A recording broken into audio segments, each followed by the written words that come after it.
ลายตัวแม่มันออกไปนะโอ้เห็น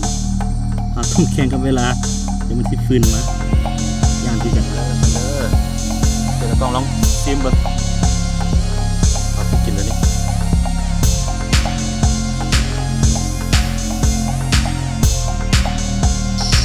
กาวทักทายสบายดีทุกคนที่กำลังติดตามมักชมเนาะยินดีต้อนรับเข้าสู่ช่องอาคาน้อยเนาะ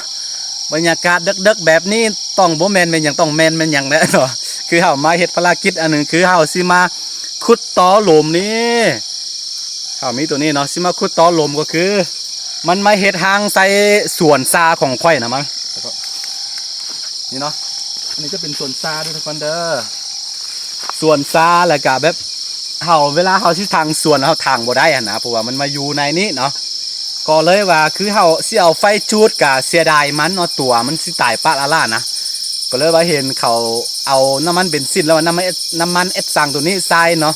น้ำมันเบนซินตัวนี้มันสิบ่ตายแต่ว่าสามารถให้ได้ตัวปอมันเนาะสารลบได้เนาะแล้วก็สามารถเอาตัวอ่อนมันมากินนะหลังจากที่ขุดแล้วมันสิไผ่ไปเองนะโอเคมา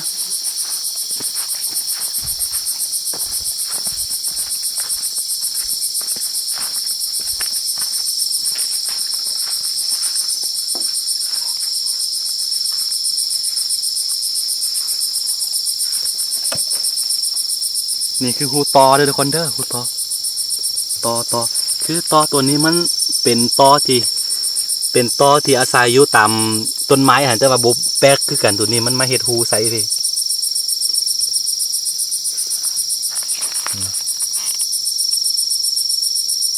เห็นโตมัน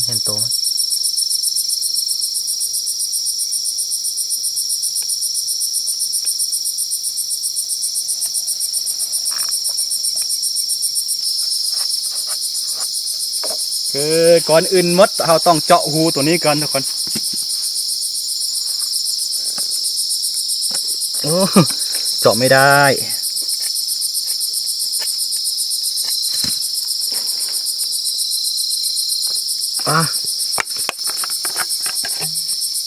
เสียวตัวนี้เจาะ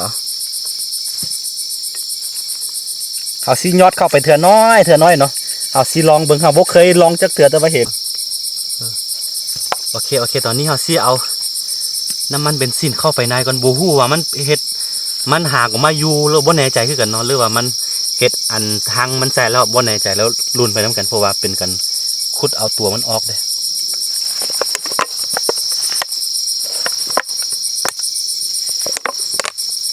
บ่แน่ใจคือกันมันสิตายบ่ทุกคน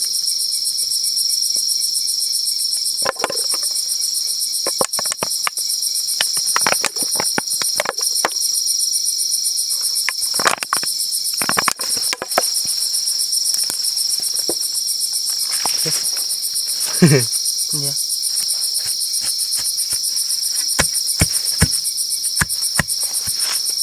ลองปะจักอัน3-4 นาทีเนาะเอาไปคุดย่านมันบ่ตายนะเอาปะประมาณ3-4 นาทีเลยกะจึงลองคุดเบิ้งพี่น้องบ่แน่ใจว่ามันไม่เห็ดมันหากว่าใหญ่มาคือโดยทั่วไปแล้วตัวนี้เนาะตัวตอชนิดนี้มันจะอยู่เฮ็ดห้างอยู่ตามต้นไม้นะทุกคนแต่ว่าอันนี้ก็แปลกคือกันเดี๋ยวรุ่นไปน้ำกันทุกคนฟังเสียงมันก่อน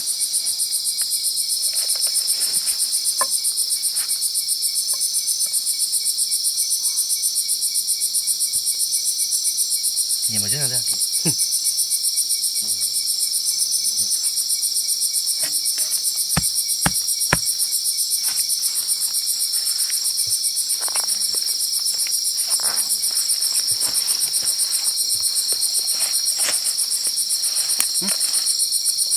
ตกใจมั้ย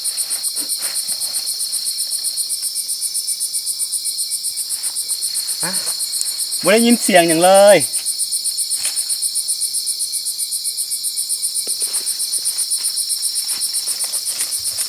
มันจะเป็นสวนซาพี่น้องเอ้ยสวนซา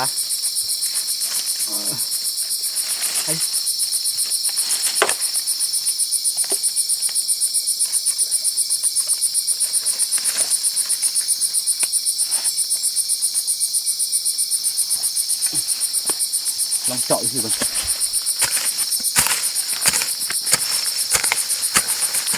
โอเคทุกคนตอนนี้เฮาสิลองขุดเบิ่ง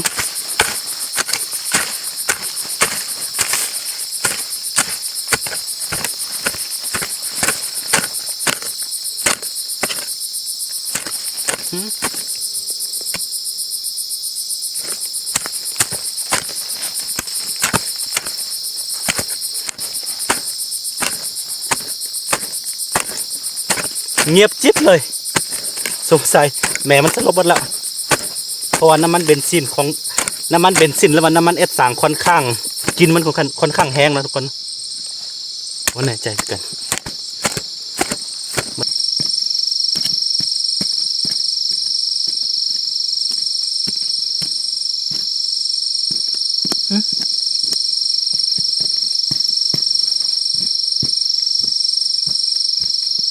โอ้อยู่นี่ทุกคน แต่ว่าตอนนี้แม่มันค่อนข้างเงียบเลยแหละทุกคนเพราะว่าอย่างที่บอกไปน้ำมันเบนซินนี่สามารถที่ได้มันสลบได้แต่ว่ามันบ่ตายแล้วทุกคนเด้อตุนซานี่ก็เนาะ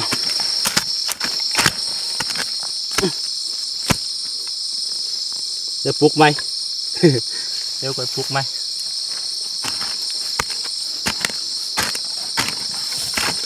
เดี๋ยวได้โอ้พี่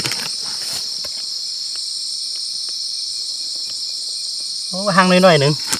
นิดน้อยแต่ว่าเวลาเขาขุดแบบนี้แล้วมันบาดมันหูตัวมาแล้วมันก็บ่อยู่นะเขาก็สิเรียนมาทางสวนเนาะนี่ตัวห่างน้อยๆหนึ่งแน่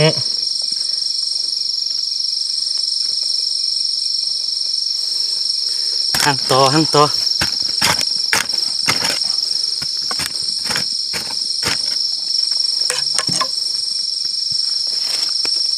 นี่แม่มันสลบหมดแล้วทุกคนอย่างที่บอกไปเนาะเขาชี้เอาตัวลายตัวแม่มันออกไปนะ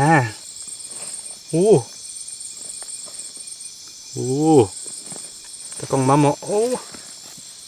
นี่แม่มันกำลังโอ้ยังไม่ตายเถอะนี่กำลังสลบหมดจักตัวหนึ่ง กำลังสลบเนาะนี่กำลังสลบอยู่มันหากออกมาเนาะแต่เดี๋ยวมืออื่นนั้นก็ซิบหนีภัยมันแหละมันบ่มีนี่โอเคทุกคนนี่นะ มันหามาเห็ดใส่ปาดเบิ่งกันนี่มันบ่ตายเห็นบ่ตัวแม่มันตะกล้องลงมานี่แม่น้อยๆนึงคือเวลาเขามาทางมันก็ย่านเนี่ยคันมีแม่มันอยู่นะตะกล้องส้มไปนิดนึงนี่เนาะมันสิฟืนละนี่ตอนนี้แม่มันกำลังสิฟืนหมดแล้วทุกคนนี่นะเห็นปะเราต้องแข่งกับเวลาเดี๋ยวมันสิฟืนมาย่านคือกันเด้อทุกคนเด้อโอเคครับป้ามันเนาะเดี๋ยวจะน้อยประมาณ2-3 นาทีมันก็ฟื้นละนี่มาแล้วมันกำลังสิฟื้นแล้วไป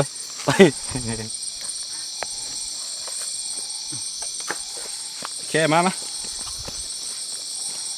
นี่ตัวอ่อนๆตัว2-3 ตัวกินดิบได้เด้อทุกคนเด้อนี่เด้อแต่ว่าผู้ใดเป็นภูมิแพ้บ่แนะนำให้กินบอกตลอดเนาะคือค่อยกินหลายบ่ได้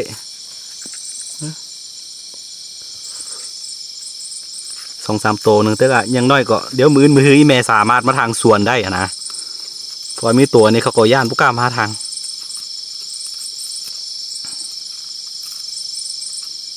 มันหาก็มาเห็ดไม่ไม้เห็ดบนไหนบ่เห็ดไม่เห็ดใช้สวนนี่พี่น้อง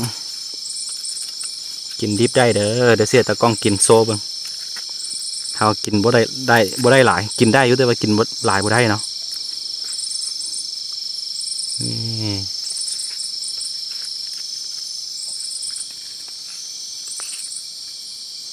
มันหาก็ไม่เห็ดบ่ถึง2 อาทิตย์มั้งเอาฝ่ามือมาพี่เบิ่งนี่ กินดิบได้เลยทุกคนเขาสามารถกินดิบได้เลยเนาะได้เสียตะกล้องกินเขากิน2-3โตนึงกินหลายบ่ได้ไปนี่เด้อทุกคนเด้อโอเคตะกล้องลองซิมเบิ่งเขาสิกินตัวนี้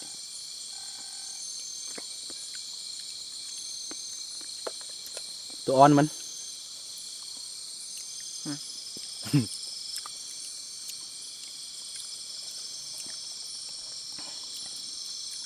thì vô đón chưa vô không dùng mà cho nó dùng dài hả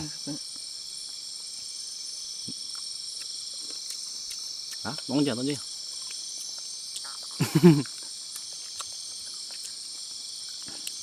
xem bà Xem. con tạo tạo lỗ ok ok ทุกคนถือว่าเป็นแบบเป็นกันมาเขามาไล่ตัวต่อหนีจากไห้จากส่วนของเขานะนี่เขาสิได้มาทางสวนอีกประมาณ3-4 มื้อมาทางสวนเด้อนี่เป็นสวนซานะซาปลาเขาไปเอาเมล็ดมันจากอันต้นแก่ๆเนาะจากอันโตต้นเป็น300-400 ปีพุ่นแหละเอามาปลูกตอนนี้มันก็มีมากแล้วนี่ต้นซาปลาเลยต้นซามีเบี้ยกันซาหลายมีเบี้ยกันซามีเมล็ดกันซาหลายยังบ่ได้มามันเนาะบ่ได้มาเพาะพันธุ์เดี๋ยวบางๆเขาสิได้มาปลูกแถวนี้แหละบ่แม่นปลูกเพื่อเซฟได้ทุกคนเพื่อเอาไปใส่เวลากินอันต้มไก่เป็นอย่างนั้นใส่ใบมันกินแซ่บนะทุกคนพี่นะโอเคตอนนี้เขาสิกลับบ้านกันนี่